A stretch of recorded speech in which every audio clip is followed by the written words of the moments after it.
জন্য প্রস্তুত রাখা হয়েছে। ওই যে বেগুন, রাসায়নিক সার কীটনাশক মুক্ত বেগুন ক্ষেত। এখন এটা হলে যে পানি ডেলিভারির ব্যবস্থা। এই যে ভ্যানে আনছে হলে মজা গোবর, এটা মজা গোবর। কুমড়া আর ধুন্দুলের জন্য এই যে প্রস্তুত করতেছি। এই যে জায়গায় বুনবো সেই জায়গা, এই যেগুলো মজা গোবর দিছি।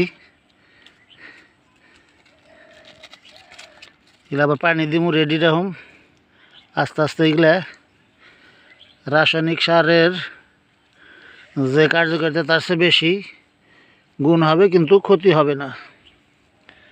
এই যে এনে পানি দিয়ে এগুলো প্রস্তুত করে রাখুন। ধুন্দুল এবং কুমড়া এই যে পানি রাখার জন্য সার, এই যেগুলা গোবর দেই নেই। এই যে এগুলো হলো গোবর সারা। এই যে এই সার রাখা হয়েছে, এই যে জাংলায় যাবে। আর নেটের তলে যেগুলো আছে এগুলো সব ইরিধানের বীজতলা কয়, যেটা থাইল দেওয়া হয়েছে। ইরিধান মাঘে শস্য উঠাইয়া ইরিধান বোনা হবে। এই যে পুঁই শাকের বীজ শুকাইলে এটা পুঁই শাক হবে বুনলে। মেহেন্দি গাছ, এই যে পুঁই শাকের বীজ, এটা পেঁপে বীজ, এটাও পুঁই শাকের বীজ। এটা প্রায় শুকানো হয়ে গেছে।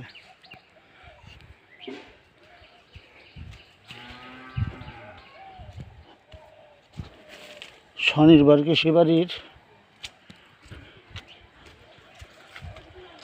রাসায়নিক সার ও কীটনাশক মুক্ত সবজি। এই যে মরিচ গাছ,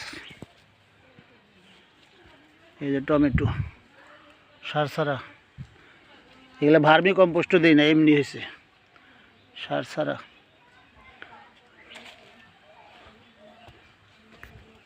সাজনা গাছ, বেগুন, এটা সিম গাছ, এই যে বেগুন, কলা গাছ।